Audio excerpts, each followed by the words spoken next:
First tonight, the M25 rapist. For over 13 months, he abducted and terrorised girls from the age of 10 to women in their 50s. The police investigation sparked the biggest manhunt since the Yorkshire Ripper in the late 70s and early 80s. But while the Ripper hunt went on for years, the M25 rapist was caught in months, soon after an appeal on Crimewatch. The police had the benefit of cutting-edge forensics, DNA profiling, and a technology to make sense of huge numbers of leads. But, crucially, they had that call from a Crimewatch viewer.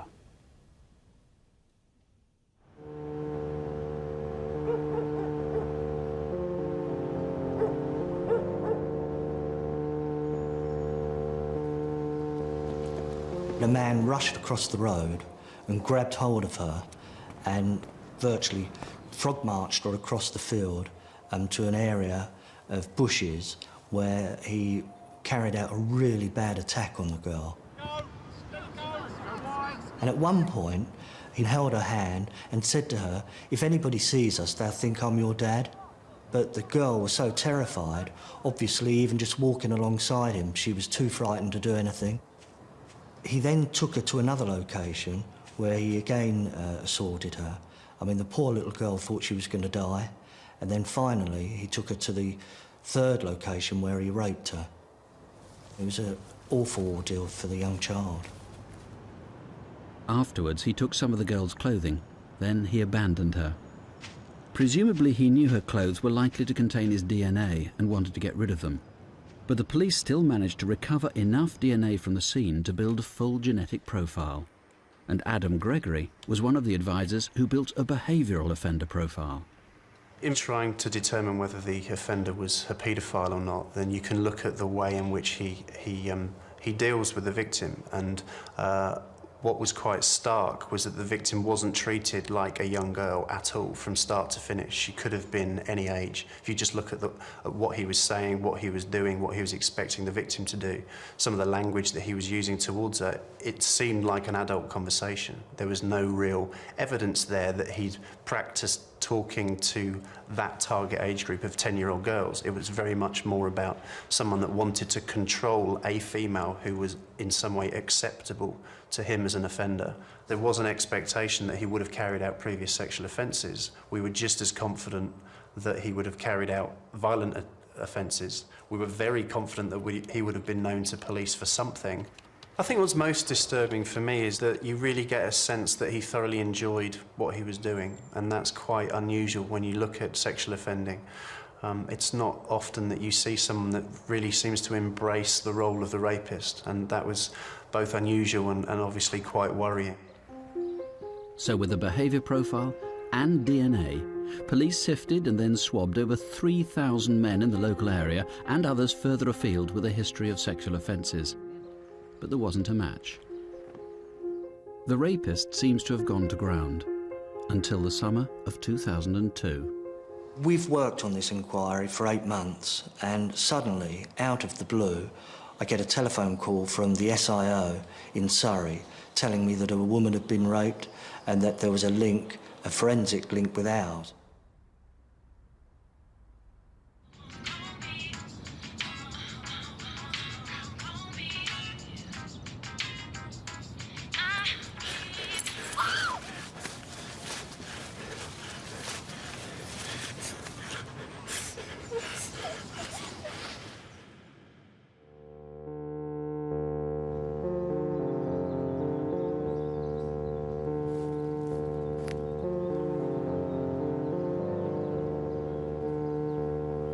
Unbelievably, I mean, this man raped 2 women in one day, one in Surrey in the morning, and then in the afternoon goes on and rapes a second one. I mean, it's just unheard of. Just to give you an indication of the sort of man we were hunting for, after one attack on a woman, he actually took her phone and looked up Mum, and then phoned Mum and said to her, "You know your daughter with the long hair? I've just raped her. But you'll hear about that later."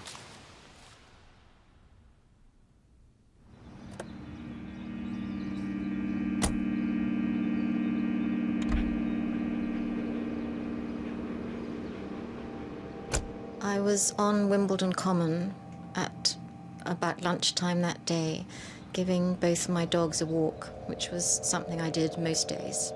About 5 minutes into my walk, all of a sudden, just totally out of the blue, without hearing anything, the person just slammed into the back of me. All of a sudden there was this voice saying to me, don't scream and you won't get hurt. And the next thing I knew, I'd been pushed down onto the ground, and this person was on top of me. And so I called for my dogs. I'd always thought that my dogs would save me, but the dogs didn't come. He grabbed my hair and pulled my head up, and he said, "Can you see this?" And he put a knife in front of my eyes. And then he said, "Can you feel this?" And he put the knife to the side of my throat. And he said, in the coldest, most malicious voice, "This is a knife, and I'm going to use it on you." All I could think about was my family. I just kept on seeing the faces of my family, and I hadn't known there'd been any rapes. So all I could think about a man and a knife on Wimbledon Common was Rachel Nickel, which, although it had been 10 years ago, was a frenzied knife attack on a dog walker. And so I thought maybe it was him come back. I was lying there with my T-shirt over my head, totally exposed, totally humiliated. And the next thing I knew was he grabbed hold of my trousers and started slashing at them with the knife. At that point I'd gone into, my brain had sort of closed down. It's hard to describe, but it's almost as if you go on to another level when you know that, your life's going. And I thought it was probably slashing me as well, but I wasn't feeling anything. But that was just, hearing the slashing was just, he just had me totally in his control. After he raped me, he said he had to clean up, and he started wiping with my T-shirt to, I assumed, to get rid of any evidence of him. And he said to me, "Wait there for 5 minutes and don't move, or I'll come back and slit your throat." I think he did kill part of me that day. He killed the person I was before. And next day, he struck again. The police found themselves playing catch-up.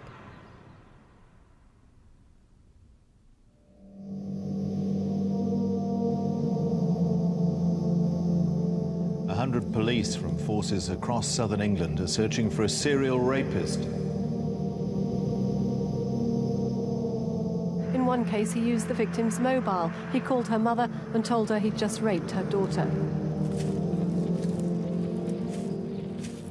We were looking that he might strike anywhere in the country.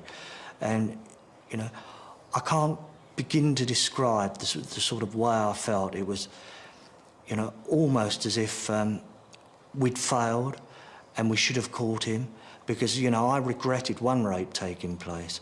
And, I was really concerned that somewhere in our inquiry we may have overlooked him. He might have been standing there right in front of us, in the inquiry, and through some sort of error, human error, we'd missed him. As the series of rapes developed, more and more forces became involved. We had 5 police forces from across the southeast. It was an absolutely huge manhunt.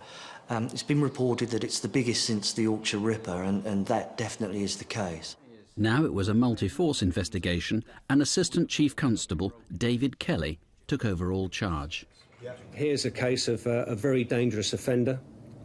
I want to be able to warn girls and women about this man. We knew he was about medium height. He spoke with what was described as a northern Geordie accent. He smelt of drink, he smelt of cigarettes. He had hands that were described as being tanned and leathery, so we thought we were dealing with some sort of outdoor worker. There were certain patterns to the way that he operated. For instance, he always attacked from behind. He would always choose the same sort of locations, and they were They were sort of areas of green between sort of built-up areas, if you like. From the nature of the attacks, it couldn't have been that he was just in the right place at the right time or the wrong time for the victims. He had to have been there and waiting there for some time. He had to have chosen his areas of attack. Clearly, what we were looking for was somebody with unaccounted time. The rapist did indeed have time on his hands. The police didn't yet know it, but he was a railway worker whose job took him all over the southeast of England. What's more, he'd operate alone. He inspected train tracks and could clock on or off at any time and without anyone knowing. I think that he chose his locations, and then whoever came along into that location was a potential victim. So it was hugely frustrating, particularly knowing that he was going to attack again, or very much thinking that he was going to attack again, and it was going to be some other victim was going to have to suffer. And whereas rape is a dreadful offence, at any time, that rape of children as young as 10 years of age is, well, it just beggars belief. His next victim was another child. She was 13 years old and from Woking. He grabbed her from her bicycle and raped her. Then he raped a 14-year-old, but she managed to get a glimpse of his face. Police constructed an EFIT and came to Crimewatch, where we put the clues together and narrowed down the field. Tonight on Crimewatch, the latest clues on one of the country's most prolific serial rapists. The EFIT was the breakthrough. It produced hundreds of calls and new leads. One of them was from Kathy Sherwood. Both me and my husband was watching Crimewatch, and my husband said, "That's Anthony." Anthony was Anthony Imiela. He and his wife lived across the road from Kathy and her husband.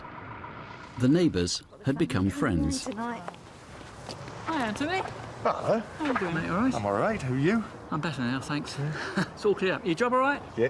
See you soon, mate. Take care. He seemed absolutely fine. He seemed a nice person in the beginning. Kathy had no reason to think there was anything strange about Anthony, until... Anthony came over one day, asked if he could borrow some tools for the car, and I said yes, of course. He was trying to get hold of me and trying to kiss me. What are you doing? Come on. No, what about Christine? Get off! I said to him, "What are you doing it for? Don't do it. Just please leave."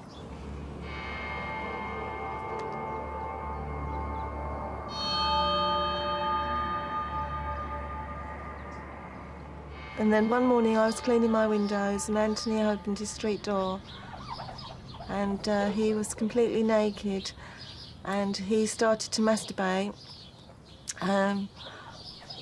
I didn't know what to do. I was absolutely shocked. I was kind of numb. I didn't know what to think. And then my telephone rang and he said that for me not to tell Christine and not to tell my husband he was sick and he needed help. After watching Crimewatch and seeing the EFIT and hearing what they said about him smelling of tobacco, it came to me when he grabbed hold of me and kissed me. I remembered the smell of tobacco as he grabbed me and I thought, it is him. Hello? I think I know who the M25 rapist is. We had some 10,000 responses, and each and every one of those had to be followed up. One of those phone calls named Imiela as the suspect. Our officers went round to Imiela's house, we interviewed him, and we took a sample from him. Open your mouth, please. Because of the sheer scale of the DNA testing, it would be over a week before they had Imiela's results back. And that gave him the chance to carry out one more attack.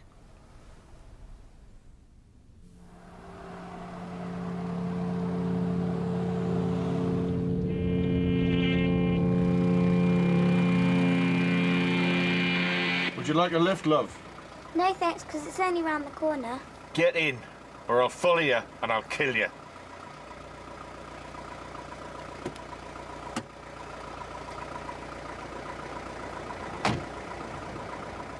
He was making comments to the young girl as, it's all right for you, you've got a family, you've got a life, mine's all over.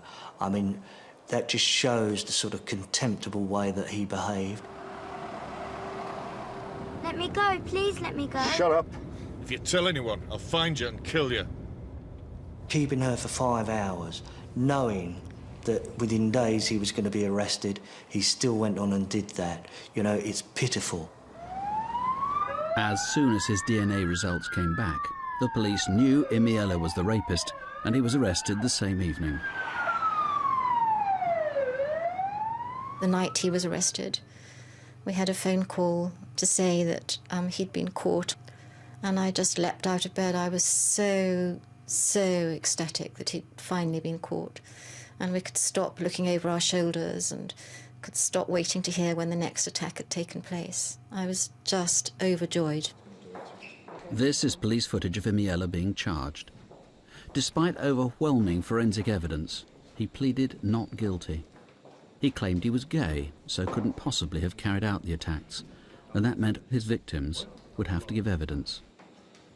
I can tell you that when the videotapes of the 10-year-old victims were played in court, it had a profound impact on everyone that was sitting around me, and I can only imagine what effect it had on members of the jury. Seeing a 10-year-old victim clutching her teddy bear and having to recount this dreadful ordeal that she'd been through.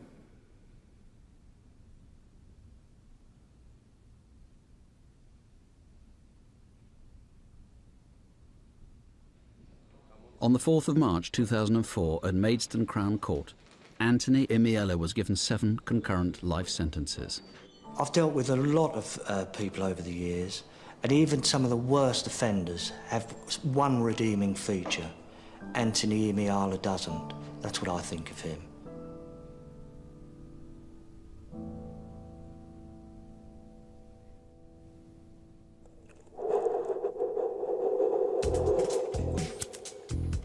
Dennis Chianta was a crack addict from North London. His life revolved around scoring drugs and finding money to score drugs. But even crack addicts have to eat sometime.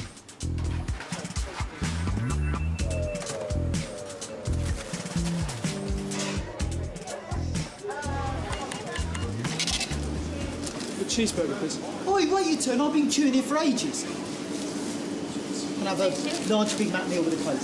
We're off. You coming? Yeah. In effect, what you've got is Gavin being served and the 2 girls coming in to leave the restaurant with him. And they all go out.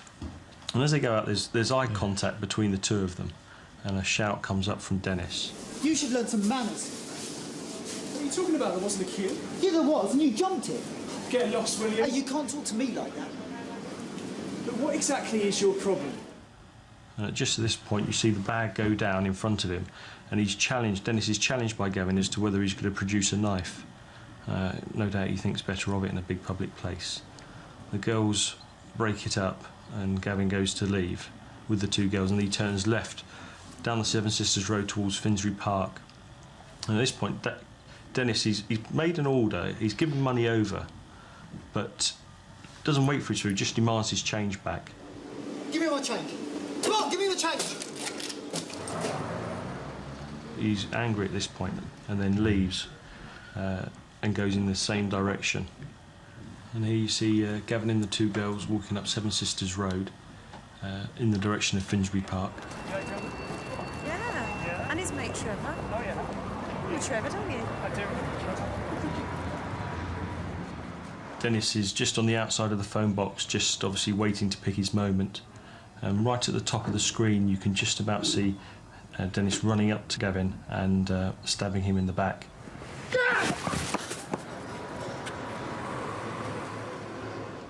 And Gavin, unfortunately, only has minutes to live. I was down in Holloway at church and didn't realise that until afterwards that in actual fact I was only about 200 yards from where the incident happened. The offender had paid for a meal. He hadn't waited to collect it, but he paid for it with a £10 note. So all the £10 notes at that particular till were recovered. They were fingerprinted.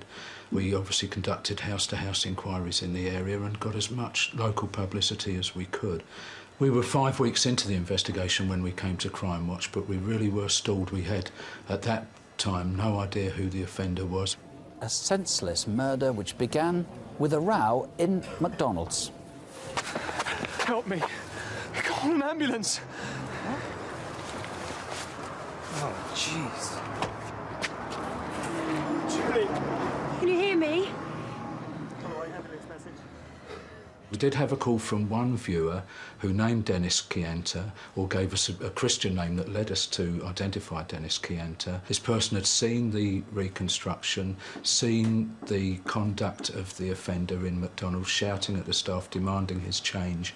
And that is what prompted that caller to ring us, because the caller had thought that there were definite echoes of Dennis Chianta's conduct there. Give me my change. Come on, give me my change. What we did on the morning of Wednesday the 29th of October last year, we decided to execute search warrants at the addresses in Holloway that we thought that he might be at. So we simultaneously raided 3 properties looking for him, and we found him in the third of those properties, one in Highgate, where he'd been living with a partner. Nobody move! Everyone remain still! And I saw his reaction to being told that he was arrested for this murder, and he looked absolutely terrified. The colour drained from his cheeks, and it was really then that I was more sure than ever that he'd committed the murder in Seven Sisters Road. Can I just ask you to state your full name, please? Dennis Chianta. Would you say your clothing in general is more casual than formal? No comment. Because again, your posture is very similar to the person in the video. What do you have to say about that? No comment. This person ran up to him and plunged a knife into the middle of his back. Was that person you? No comment. That one day, everything changed. Life changed completely for us. You know, that one morning when this happened. And even after 8 months, it's still very difficult to, you know, to cope with it. Going into the court today, it will be quite horrendous, really, you know, just to come face to face with the person that had murdered Gavin, really. I don't know how I feel when I do eventually come face to face with him. On the 21st of June this year, Doreen and her family were faced with Dennis Chianta for a 4-week trial. Evidence was heard from facial mapping experts to show that the face of the man in McDonald's was the same as Chianta's whilst in custody, and there was more evidence from the CCTV. We approached a podiatrist, Hayden Kelly, and supplied him with the footage from McDonald's, footage of the man on the street, together with footage of Dennis Chianta in custody. And he found that the man in McDonald's, the man on the street and Chianta all had a deformity in the right knee, and that the toes on the left foot were pointing outwards and compensating for this deformity in the right knee in a very unusual way. And because of the unusualness of the gait, Hayden Kelly concluded that there could be strong support that they were one and the same person. The trial ended on Monday, July the 19th. The jury retired just at around 11 o'clock on that Monday to consider their verdict, and they came back with a majority verdict of 11-1 guilty.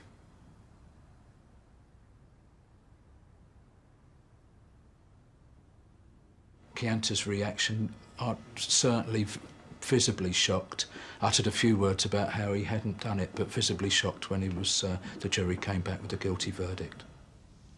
If that person wasn't you, and I'd expect you to be saying, it wasn't me, I was here, or I was with so-and-so, and they can tell you it wasn't me.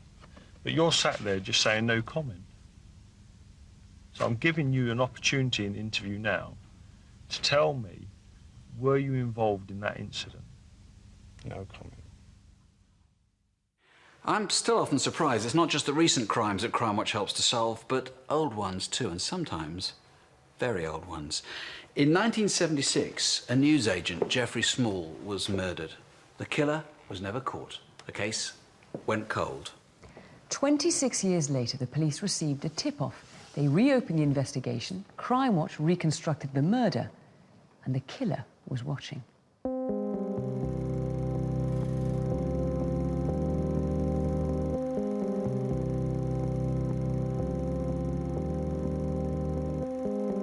My father was a very fun person. He was very good with kids. He was very good with my sister and I. We had very fond memories a couple of years before where we were very much together as a family. We had good holidays, very fun times, very fun times. Geoffrey Small was murdered nearly 28 years ago at his home behind his shop in Sutton, Surrey.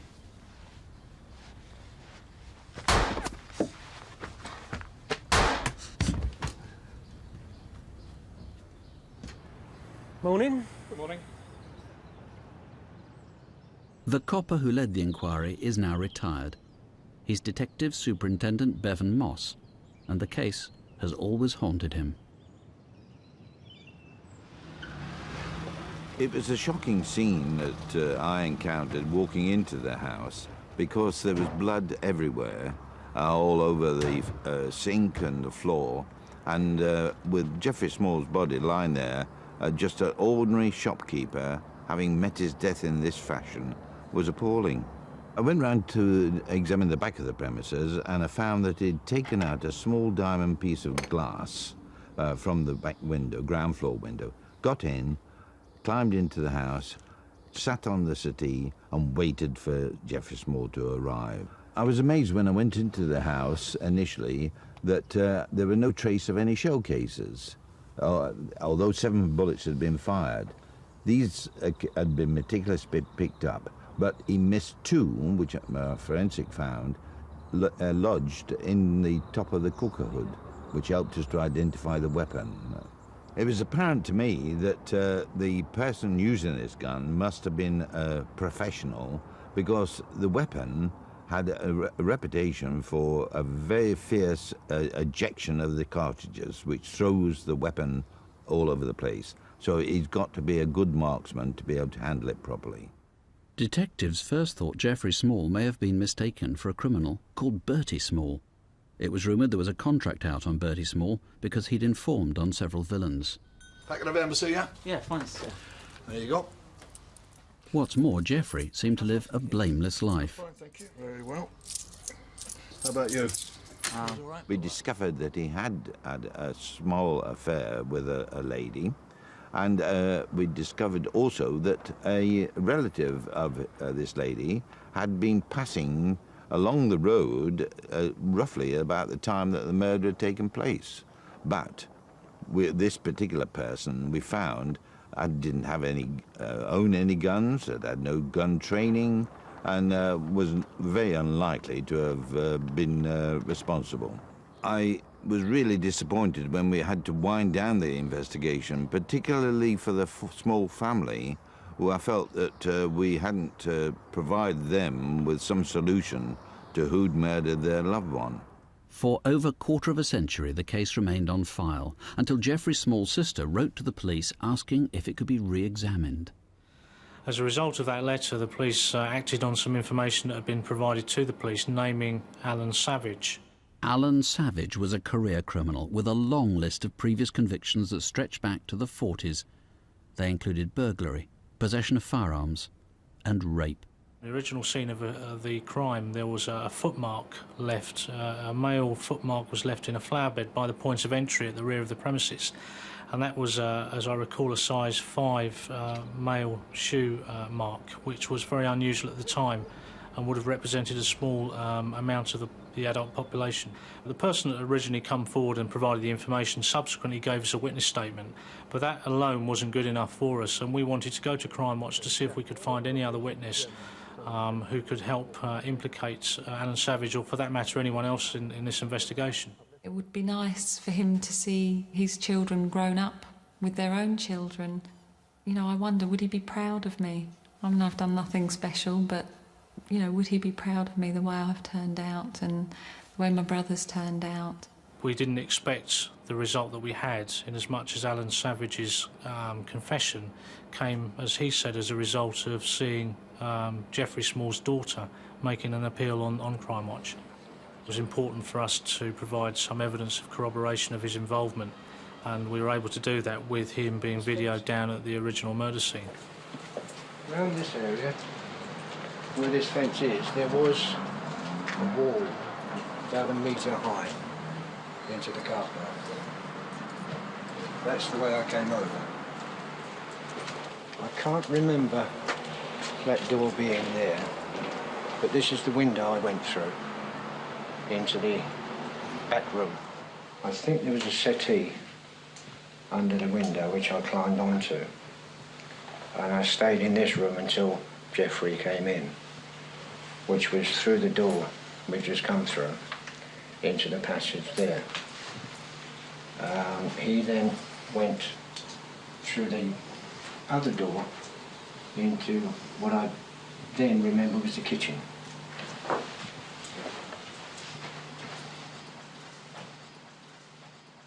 Jeffrey was in the middle of the kitchen, and he put his bag down on the floor, and then he must have heard me coming through the door. He made a quick glance and then went through to the passage, and that's when I shot him. And the price he was paid for Jeffrey's life? £700. Initially, Alan Savage had provided information and evidence implicating the man that had paid him to carry this offence out. By now, Alan Savage was in his 70s, physically ill, an elderly man. He'd already pleaded guilty to the offence himself. Although he'd implicated another individual, I don't think he wanted the trauma of going through, giving evidence at court, and any implications that might have for him in the future. Alan Savage suffers from terminal cancer and knows he'll die in jail. But it looks like he'll carry a terrible secret to his grave. It's nearly 28 years now, and the pain doesn't go away because we have no resolution. We have a man who's admitted that he shot my father, and he admitted he did it for money, but he has been unwilling to testify against the contractor, who really is the real killer. The gunman was very much like the gun. He was a tool. He didn't know us. He didn't know our father. He just did it because he was paid to do it. But the real reason my father is dead is because of the man who's still walking the streets. We obviously know who's responsible to this. So do the police. So we are just looking as a family for those people that do know. They could bring this to an end. They should look at their loyalties.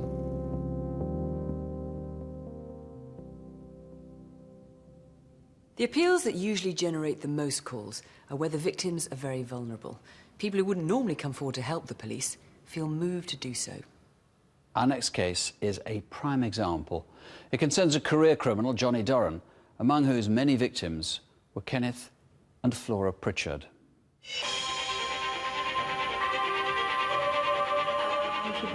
Thank you.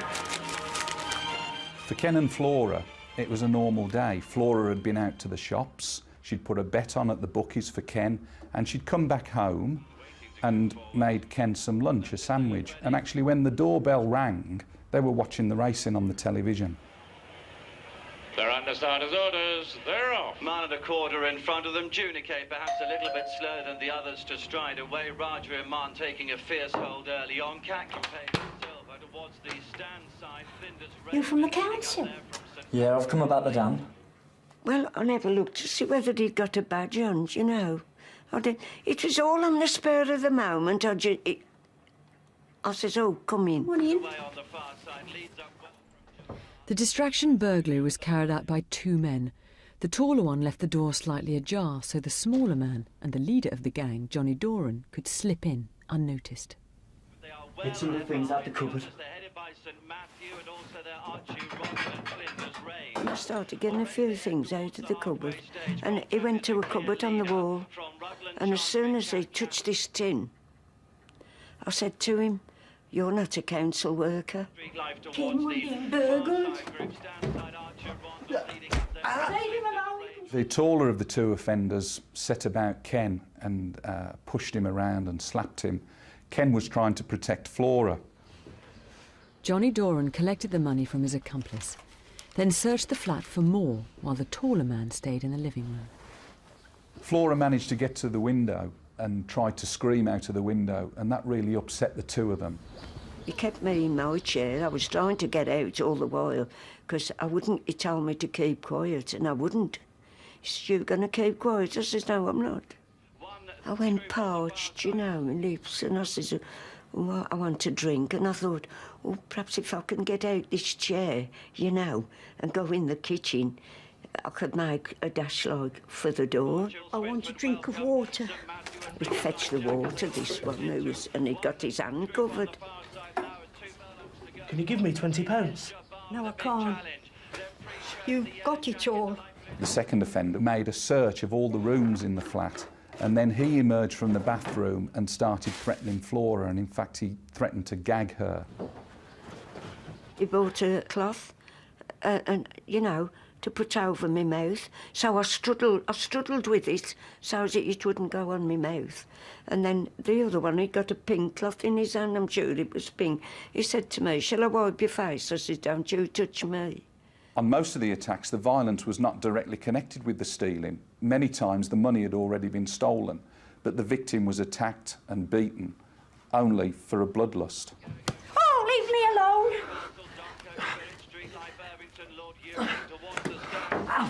He stood up in front of me with these four legs facing me, and I did go quiet then. And I thought, oh dear, what's he going to do to me? Say goodbye to her, Ken. Having stolen cash from all over the flat, suddenly they ran out of the living room. Ken and Flora weren't aware that they'd actually taken their keys, and they locked them in on the way out and disappeared. And then Ken says, "Found the police, Flo." And I found the police, and when I turned round, I'd heard this bump, you know. And I saw Ken. He was on his knees, in between the table and the chair, and his head was resting by the wall, you know. So I pulled his head away from the wall, and I said, "Ken, are you all right?" I said it twice, and he didn't answer. And then the police came, and the paramedics, and the policeman took me over to a neighbour and made me a mug of tea. And then a policewoman came in to me. I says, "No." I says, "It's not true." I says, "Oh dear, what am I going to do without him?" One of the early thrusts of the investigation was to identify the other attacks that this team of men were responsible for. And that is simply a question of networking by going back through records locally, then regionally, and then at a national level. It's the signature behaviours in attacks like this, the things that the offenders do and say that give the game away, that enable us to draw up a picture, a map of all the offences they've committed. We discovered that this team used a number of techniques. 2 or 3 of the victims certainly were followed home. They were simply seen in the street, probably presented themselves as frail individuals, and were followed to their door. We investigated 20 or more robberies, and they all took place in the Midlands: Warwickshire, Leicestershire, Derbyshire, Nottinghamshire, the West Midlands itself. The team would concentrate on one area, carry out a series of attacks, then move on to a fresh location. By using a criminal profiler and studying their signature behaviour, the police came to the conclusion the men responsible were travellers. Traditionally, it's been very difficult for the police to penetrate the travelling community and get assistance in investigations like this.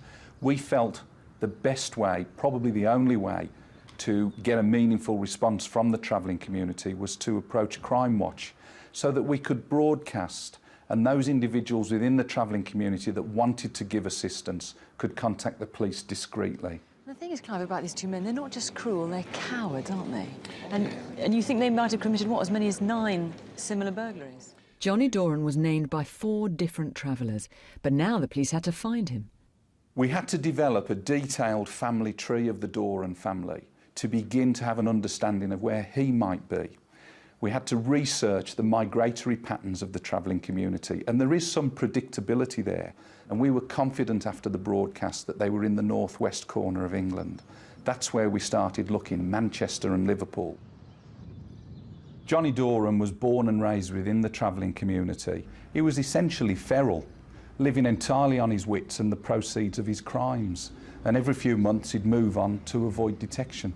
And it's quite clear that when he was a boy, he was recruited by criminals, practising at that time this type of offence. And he learned the trade, grew up into an adult and became the team leader. And not only that, developed beyond just stealing and moved into violence.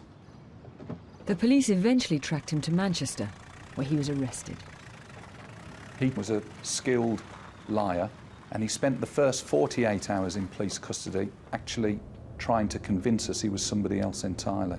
He's never given us an indication who his accomplice might be, and he showed no remorse for the attacks either whilst he was being interviewed by detectives or indeed when he was sentenced at court.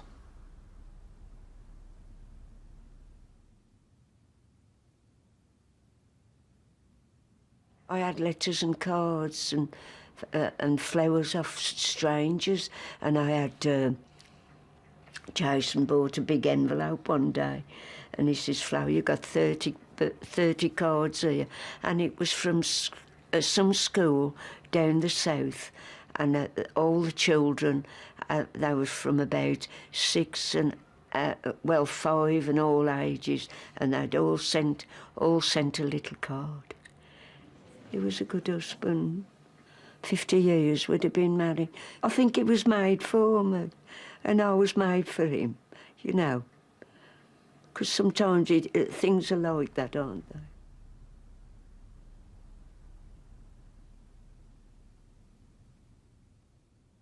Now to someone who has been caught, and for terrible crimes.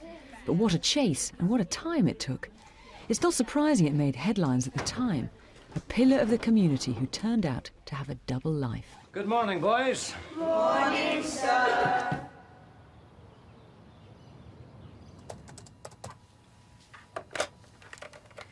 Hello, Community Protection and Investigation Unit. DS Leanne Davidson speaking. Hello. I'm needing some advice about something that happened to me a long time ago. Can I ask what happened to you? Well, it was something really bad. Okay. Was it some sort of abuse? Yeah. It was extremely difficult for him. The man was very distressed. This is something that he had, had been preying on his mind for a lengthy period of time during his adult life. It was having a significant impact on his personal life as well as his family life. Can I come round and meet with you? I'm not getting in trouble or anything, am I? No. Okay, it's Old Man Street. I guess you can come round tomorrow, isn't it? Okay. I'm just worried about this guy. He's a teacher. Can you tell me his name? Yeah. Paul Firth. Paul Firth was a deputy headmaster. He'd taught in Aberdeen since the early 1970s, and in his spare time, he helped out with the Scouts. We had to look at finding out whether he was still employed as a teacher and also as a Scout leader in order that we could ensure that no other children would be left at risk. Firth appeared to target the younger age bracket of boys. The majority of his victims were aged between 10 and 11 years. Some were slightly younger, and it became quite apparent that the lads that he had targeted were all relatively quiet, unassuming boys who perhaps wouldn't necessarily be vocal and outspoken and tell somebody what was happening to them.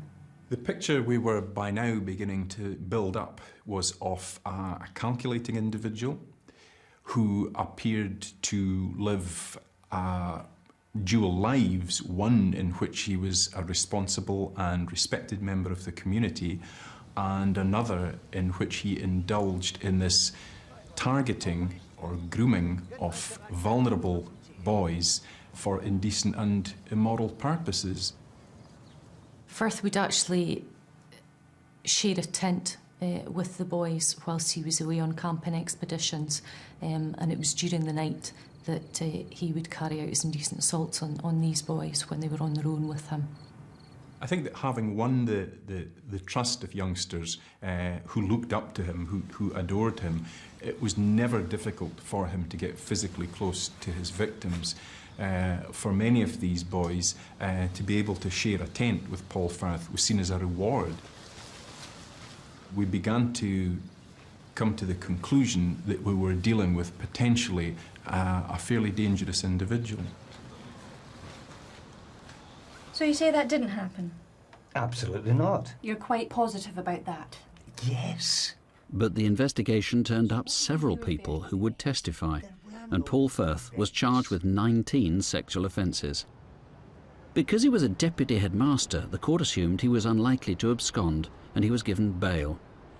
He saw his chance and ran. Hello, DS Davidson. Thanks. Firth disappeared. I don't believe this. As we carried out more and more investigation into where Paul Firth had gone, it became apparent that he'd sold his house. It became apparent that he may well have left the UK in his boat, and that boat was well fitted out with some sophisticated navigating equipment, which could take him quite a long distance away from the UK, and obviously a long distance away from UK justice, which I think was the most important priority for Paul Firth. The police had no idea where he was. Interpol had been alerted, but there were no sightings. In fact, he'd fled to northern Morocco, to the port of Tangier. There, he thought he was untouchable. Scotland doesn't have an extradition treaty with Morocco.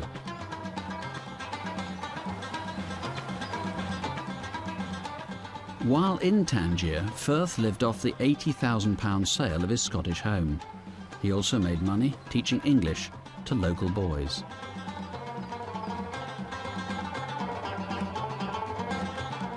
So, while his former victims wondered whether he'd ever be rearrested, Firth could while away his days, enjoying Morocco's eternal summer. Maybe we can widen the search for Firth. Although Crimewatch obviously wasn't quite the last throw of the dice, we really were pinning an awful lot on a response. Look familiar. Paul Firth used to be a teacher and a scout leader, but now he's wanted for sexual offences against children. And that one response was just exactly what we were looking for. Now, he could be living on his yacht, which is called Ramallo. A couple from Edinburgh told us that they had actually met Paul Firth, described an encounter with him in the port of Tangier in Morocco. And from their description of Paul Firth, it was pretty obvious to us that this was a genuine sighting. They specifically mentioned the yacht Ramallo, and that absolutely clinched it. There was a great deal of elation that we had eventually located where he'd actually fled to. That was tempered by the fact that we knew it would be a difficult job getting him back to this country to face justice. Living on his boat, safe from extradition, Paul Firth seemed beyond the reach of justice, a world away from all the victims he'd left behind in Aberdeen. They had the awful job of having to wait for 3 years to find out whether Firth was going to be found and whether he was going to be brought back to face justice for what he'd done. If he chose to do so, he could have hidden in Tangier forever or sailed away into obscurity. But his very freedom was his undoing. He started taking trips, and some of them went into Spanish waters off the North African enclave of Ceuta. And while in Spanish territory, he had to show his passport. Hola, senor. Hola. A check was carried out on him, and the Spanish authorities realised that they were in actual fact dealing with a fugitive from Scottish justice and that he was a wanted man. Firth was arrested and held by the Spanish while Grampian police prepared his extradition papers. But the Spanish statute of limitations only allowed Firth to be extradited on the two most recent offences. I had a concern that this whole case was sending out a message to some people that if you want to escape justice in the northeast of Scotland or anywhere else in the UK for that matter, all you need to do is leave the country and lie low for a little while and you're home and dry. I think what this proved quite conclusively is that we will never give up. It took 12 months, but eventually he was handed over at the cells in Madrid airport. Hello, Firth. Nice to see you again. How are you doing? Fine, fine. I'm sorry for all the trouble I've put you through. I just needed to get away to decide what I was going to do. I'm sure when we get back to Scotland, I can sort all this out. OK. Time to go. His behaviour hadn't changed at all. He was still very much arrogant, extremely condescending. He didn't seem at all concerned that he was about to be returned to Scotland to face trial for the crimes that he'd allegedly committed. I saw Paul Firth the day after he was taken back from Madrid to Aberdeen. Hello, Mr. Firth. I'm Chief Inspector Harry Thorburn. Oh, you took your time to find me. I don't think you were really trying, were you? Really? Well, I won't be in custody much longer. I understand you've been in Morocco. I began to realise what many of the victims had told us about his aloofness, his complete disregard for the feelings of other people, his ability on the one hand to be very charming, but with not one shred of remorse or feeling for victims. In fact, very much the impression that we'd got the wrong man.